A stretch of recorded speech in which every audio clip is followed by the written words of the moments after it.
Although your siblings are the ones who share our blood, they have always been obedient, unlike you.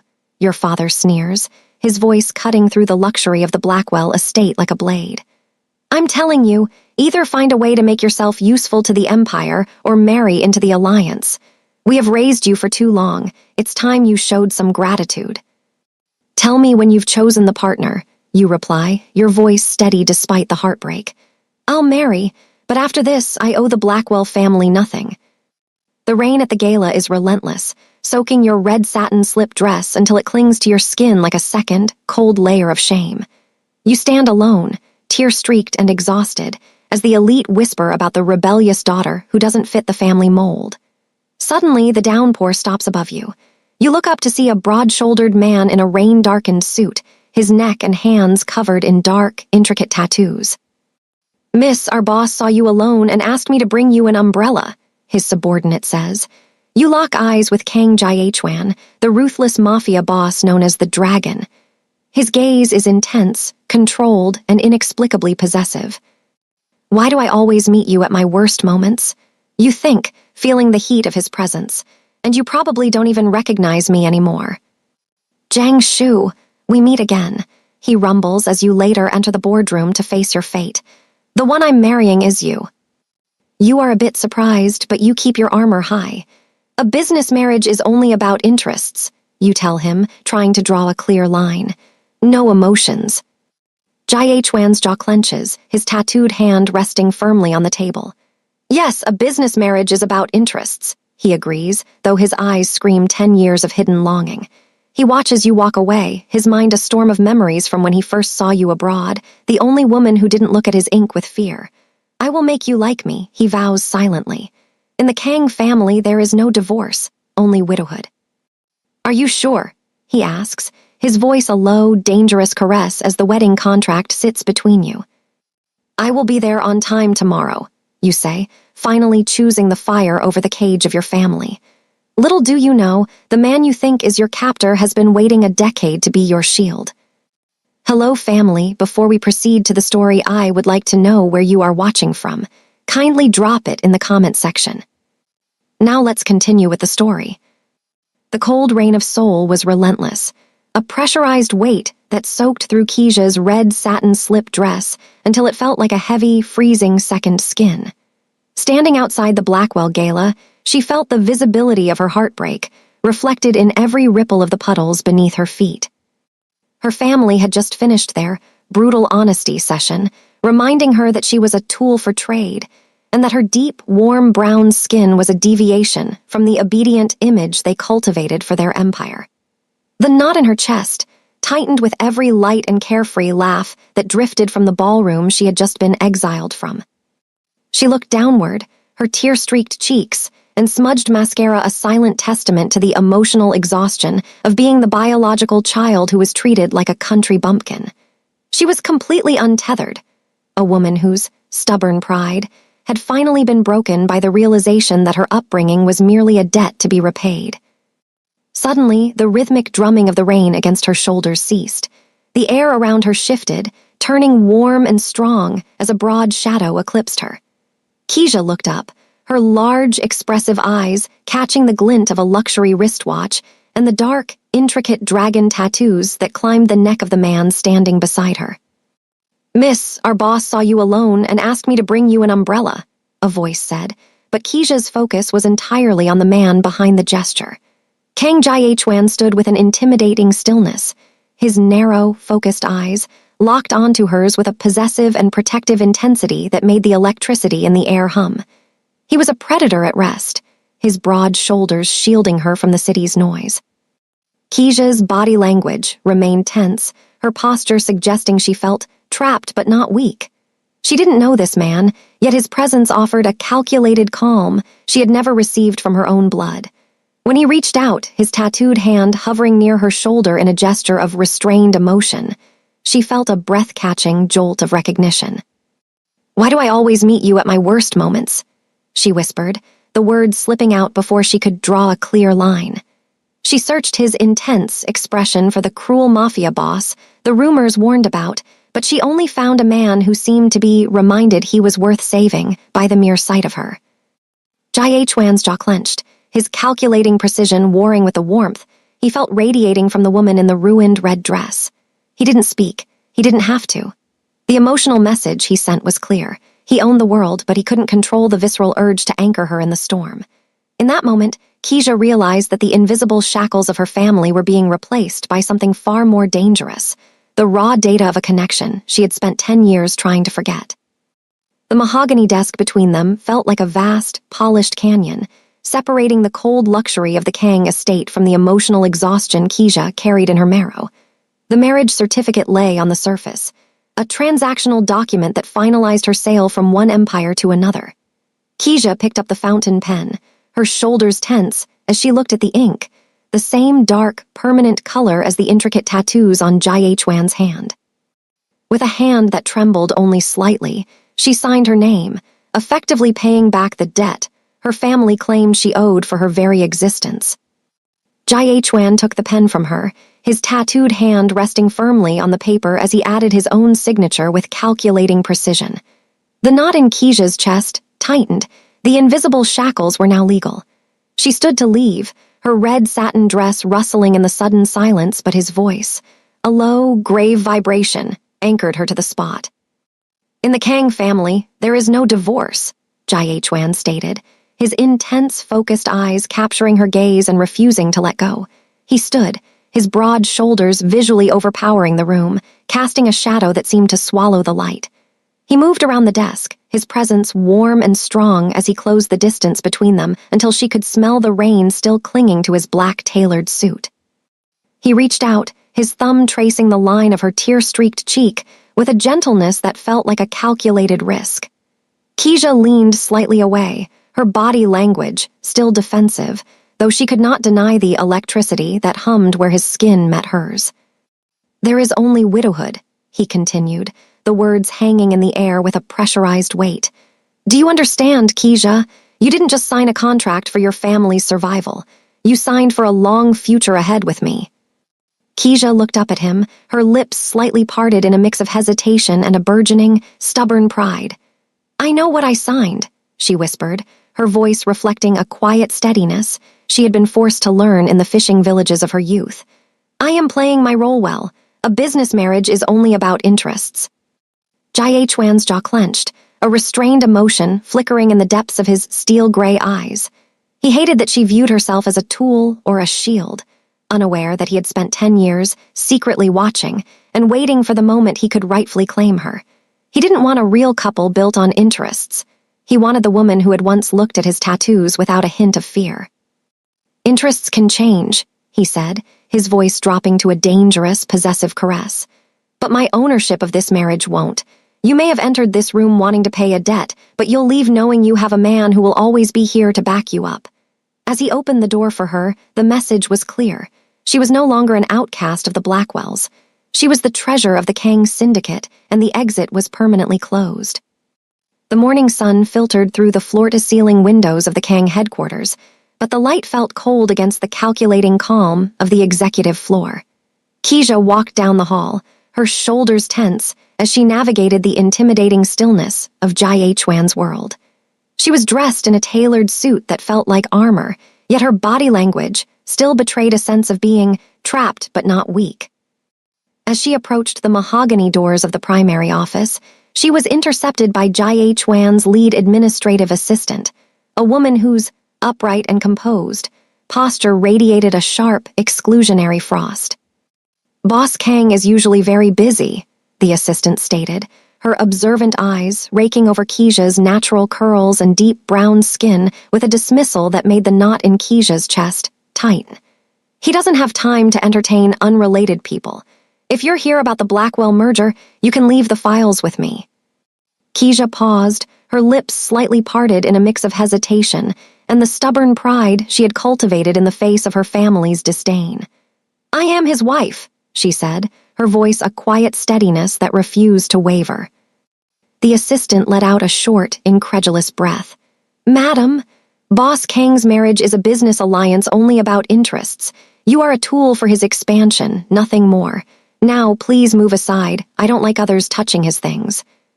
The heavy office doors swung open with a pressurized weight, and Jai Chuan stepped into the hall.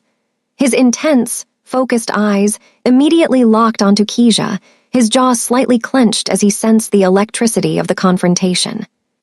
"What is the problem?" Jai Chuan rumbled, his voice a low, grave vibration that commanded instant silence. "Boss, I was just reminding this lady that you don't like to be disturbed by outsiders," the assistant said, her tone shifting to a practiced, obedient cadence. Jai Chuan's gaze shifted to the subordinate, his narrow, focused eyes turning as sharp as a blade. He moved toward Keisha, his broad shoulders visually overpowering the assistant as he placed a tattooed hand firmly on Keisha's shoulder. The possessive nature of the touch sent a breath-catching jolt through the room. "You were wrong," Jai Chuan stated, his calculated precision making the words feel like a final sentence. "My things are hers to handle. My schedule is her responsibility. If you cannot recognize the madam of this house, you have no place in this company."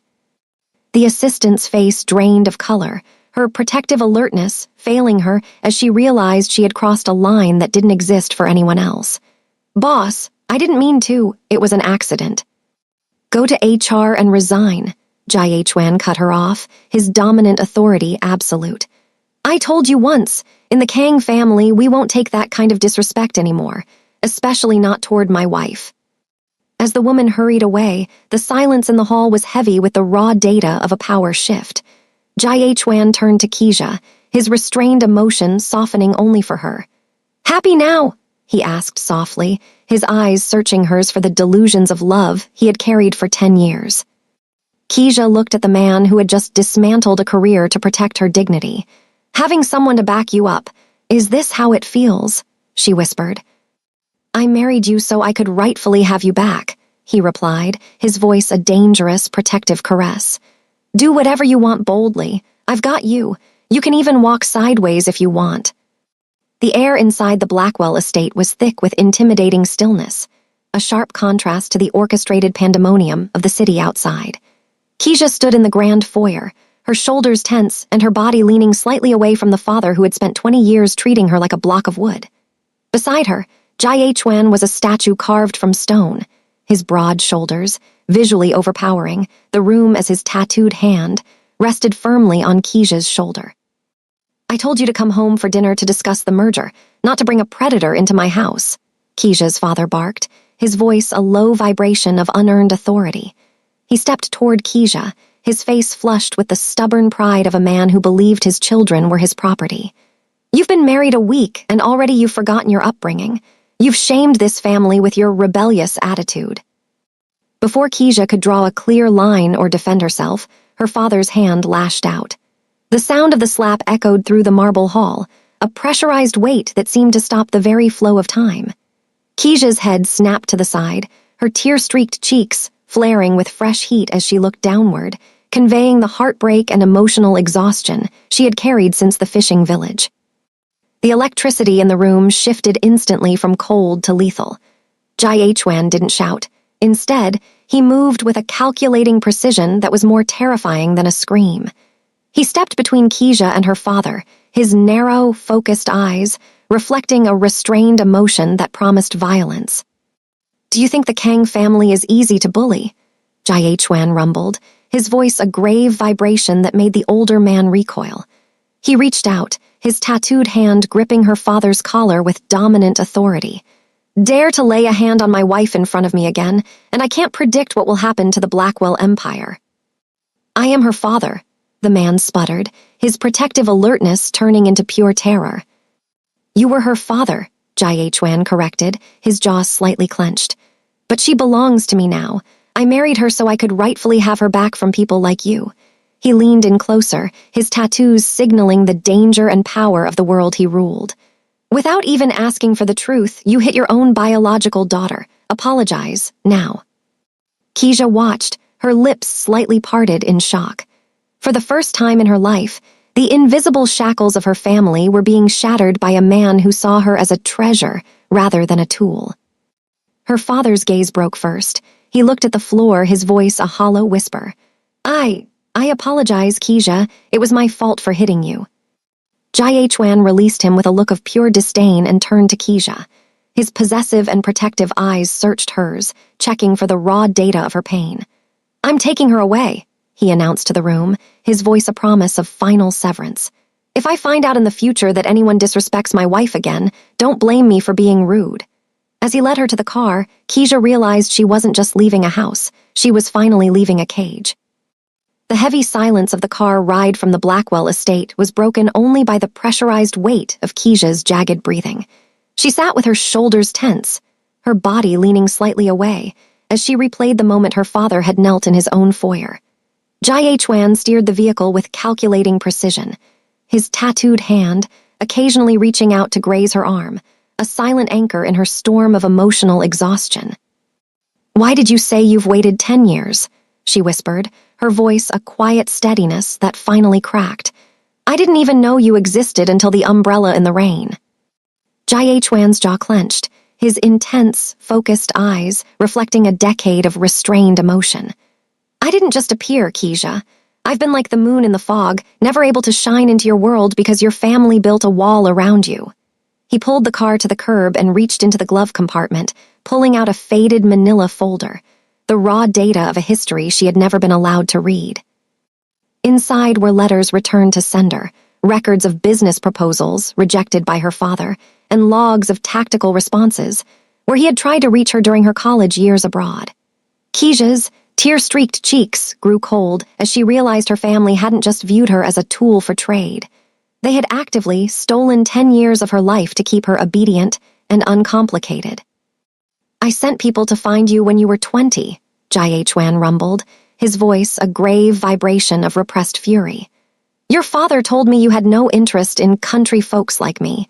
He said you were too focused on work, and that a marriage to a man with tattoos would shame the Blackwell name."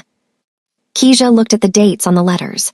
They were sent during her loneliest months, when she felt like a block of wood discarded by her own blood. "They told me no one called," she breathed, her lips slightly parted in a mix of horror and stubborn pride. "They made me believe I was completely untethered, so I would have no choice but to show them gratitude through this marriage." Jai Chuan turned her face toward him, his possessive and protective gaze burning through her hesitation. "I took the initiative to approach the Blackwells for this alliance because I was afraid I would miss you forever," he admitted, his calculating calm finally breaking. "I didn't marry you to trap you, Keisha. I married you because I was the only one brave enough to take you back from the people who stole your light." Keisha leaned into his touch, her body language shifting from defensive to a raw, biological connection. The knot in her chest wasn't gone, but it had changed.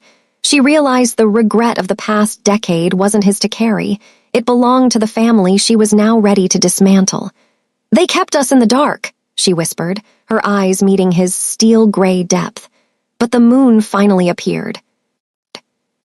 The cold luxury of Jai Chuan's estate usually felt like a cage of questions. But tonight, the intimidating stillness of the hallways felt heavy with the revelations of the stolen decade. Keisha moved through the shadows of the massive home, her red satin slip dress rustling softly against the marble floors as she sought out the one room she had previously avoided, Jai Chuan's private library. She needed more than just the raw data of the folder. She needed to understand the man who claimed to have been secretly watching her since she was a girl.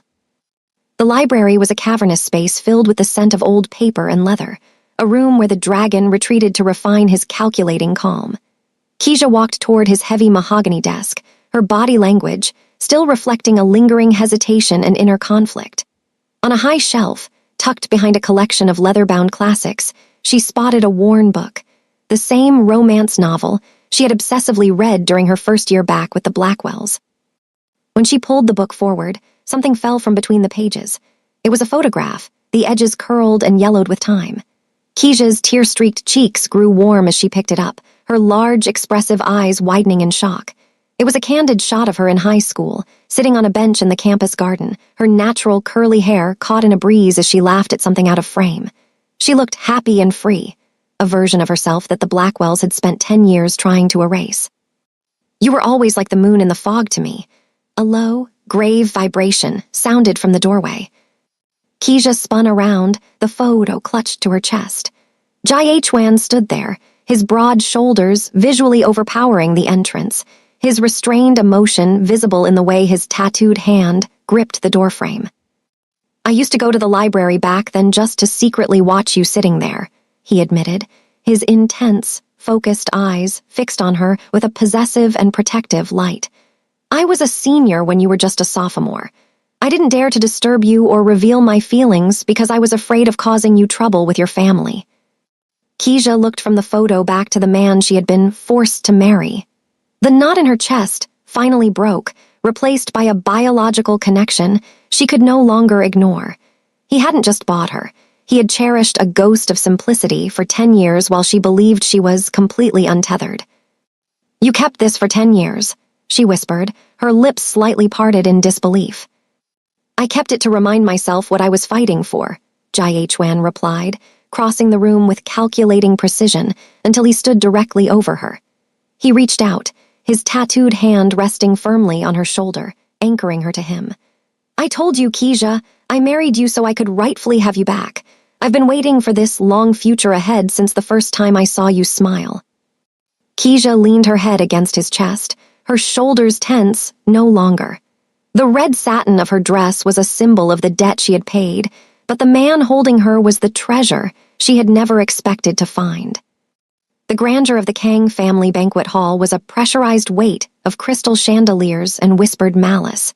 Keisha moved through the crowd, her red satin slip dress, a bold streak against the sea of conservative black silk, her natural curly hair framing a face that still bore the hesitation and inner conflict of a woman transitioning from a tool to a queen. Beside her, Jai-Chuan was a statue carved from stone, his broad shoulders visually overpowering anyone who dared to linger too long in their personal space. The electricity in the room shifted when Nangsen, Jai-Chuan's scandalous ex-girlfriend, appeared from the shadows. She wore a look of calculated calm, moving through the guests like a lingering spirit intent on sowing discord. "You don't really think he married you for love, do you?" Nangsen whispered as she cornered Keisha near the balcony, her voice a low vibration of spite. "Aji needs a wife on paper to appease his family. You're just a shield, a country bumpkin used to fill a vacancy." Before Keisha could respond with her quiet steadiness, a commotion erupted at the top of the grand staircase. A man Keisha barely recognized, a senior from her college years, was being shoved forward by Nangsen's associates. "Look at the Blackwell daughter," a guest jeered, the social shamming spreading like wildfire, "having an affair with another man at her own husband's banquet hall." Keisha's tear-streaked cheeks grew pale as she looked at Jai-Chuan, her body language tensing as the invisible shackles of her family's reputation seemed to tighten again. Nangsen smirked, believing she had finally scared her into a widowhood of social exile. But Jai-Chuan did not react with the impulsive rage the crowd expected. He stepped forward with calculating precision, his tattooed hand resting firmly on the small of Keisha's back as he pulled a recording device from his pocket. His narrow, focused eyes swept the room with dominant authority, silencing the whispers. "In the Kang family, we don't believe in coincidences," Jai-Chuan rumbled, his voice a grave vibration that commanded the room. He played the recording. A tactical response, he had prepared the moment Nangsen had re-entered the country. The audio was clear, Nangsen promising a promotion to the senior if he helped frame Keisha to get her kicked out of the Shan family. The status irony was immediate. The monster the guests feared had proven to be the only man in the room with pure intentions. Jai-Chuan turned to the security detail, his restrained emotion turning into a final sentence. "Send her abroad again," he commanded, his jaw slightly clenched, "and never let her come back." He turned back to Keisha, his possessive and protective gaze searching hers. "I told you I've got you," he whispered so only she could hear. "You can even walk sideways if you want." The knot in Keisha's chest finally unraveled as she realized that the regret of the night wasn't hers. It belonged to everyone who had underestimated the dragon's devotion.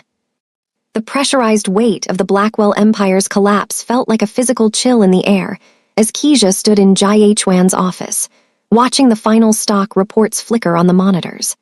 Her biological family had come to the dragon's doorstep not with love, but with a vicious demand for a bailout blaming Keisha for the very bankruptcy Jai-Hwan had orchestrated to free her. Her mother stood before her, her observant eyes filled with a stubborn pride that was finally curdling into desperation as she realized the country bumpkin they had tried to sell was now the only one holding the keys to their survival. "How can you be so heartless?" her mother cried, her voice a low vibration of unearned entitlement. "The Blackwell family raised you for 10 years. Is this how you repay us? By letting your own blood go to the brink?" Keisha's body language remained composed, her shoulders tense, but her gaze steady as she looked at the woman who had once called her a block of wood. "Repay," Keisha whispered, her lips slightly parted as she finally found her quiet steadiness. "I already paid you. I married a man I thought was a monster just to satisfy your debt. But while you were looking for a tool for trade, you didn't realize you were giving away the only treasure you ever had." Jai-Hwan stepped forward from the shadows, his broad shoulders visually overpowering the room as he placed a tattooed hand firmly on Keisha's shoulder. The electricity in the room turned lethal as his narrow, focused eyes fixed on the Blackwells. "From the day we got married, half of all my assets belong to Keisha," Jai-Hwan rumbled, his voice a grave vibration that signaled a final, clean cut. "She has no ties with the Blackwell family anymore. You didn't treat her as a daughter, so don't expect her to treat you as parents now that your legacy is ash." The status irony was absolute. The family that had mocked her for her deviation from their standards was now begging at her feet. Jai-Hwan's calculating precision had ensured that every Blackwell asset was absorbed, not into his syndicate, but into a trust in Keisha's name. "I won't let you suffer," Jai-Hwan said, his possessive and protective gaze turning to Keisha as he ignored the people who had stolen her light. He signaled for his security to escort them out, the final severance complete. As the doors closed on the life that had tried to break her, Keisha leaned into his warm and strong presence, the knot in her chest finally replaced by the realization that she was no longer a shield for someone else's interests. She was the heart of a new era, and the man beside her had spent 10 years making sure she would never be completely untethered again. The orchestrated pandemonium of the city lights outside the grand ballroom seemed to fade as the moon in the foggy night finally illuminated Jai-Hwan's world. 2 years into their marriage, the pressurized weight of the Kang Syndicate had been restructured into a legitimate empire. But tonight was not about quarterly returns or tactical responses. It was the night of the Foundation's 2nd anniversary, and Keisha stood at the center of the room, her natural curly hair framing a face that no longer carried hesitation or inner conflict. She wore a gown of champagne silk that flowed around her with quiet steadiness, her deep, warm brown skin glowing under the crystal chandeliers. Jai-Hwan stood beside her, his broad shoulders visually overpowering the crowd as his tattooed hand rested firmly and possessively on her waist. He had spent 10 years secretly watching her, and 2 years spoiling her with a protection she once thought was a trap. But as he looked at her, his narrow, focused eyes held a restrained emotion that even the most elite guests could recognize as warm devotion. He stepped toward the podium, his voice a low, grave vibration that commanded the room's absolute, intimidating stillness. 10 years ago, I believed that power was a weapon meant to keep the world at a distance, he rumbled, his Chinese letter steel, gray eyes fixed solely on Keisha. I believed a business marriage was only about interests, no emotions. I was wrong. My wife has taught me that the only legacy worth building is the one that starts and ends with her. The room went silent as the dragon of soul knelt before her, not as a cruel mafia boss, but as a man who had finally found his forever. He pulled a velvet box from his pocket, revealing a ring that caught the light like the bright moon hiding behind the white clouds. "A late confession, a belated proposal," he whispered, his voice a dangerous, protective caress that echoed through the ballroom. "Miss Keisha Blackwell, are you willing to spend the rest of your life with me, not as an alliance, but as my heart?" Keisha's large, expressive eyes shimmered with a mix of stubborn pride and raw, biological connection. The knot in her chest was gone, replaced by the realization that she was the treasure he had always intended to keep.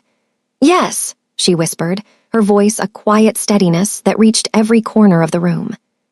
As he slid the ring onto her finger, The invisible shackles of their business marriage were officially traded for a real partnership. The applause was a pressurized weight of approval, but they were already in their own world. For 10 years, she had been his moon in the fog, and tonight, the storm had finally stopped. They were no longer just husband and wife. They were finally, irrevocably, lovers.